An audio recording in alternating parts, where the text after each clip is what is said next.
Hello, in this video I'm gonna show you how to get the Apple keyboard on Xiaomi 14T and 14T Pro.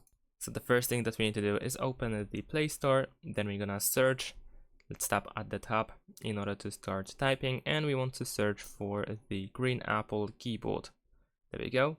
And this is the app that we want to install. This app allows you to have a keyboard that looks pretty much the same as the one on Apple devices. Once we download it, we want to open it. We need to enable this keyboard in the settings. So let's do that. Let's press OK. There you go.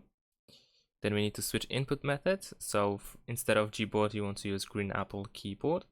And there we go. We are now all done. Of course, if you press finish, then you have some additional settings. You can go through them one by one in order to adjust it. But now if I go to the messages, I should be able to have my Apple keyboard over here. And that's pretty much it. Thanks for watching, leave a like and subscribe to my channel, and see you in my next videos. Bye.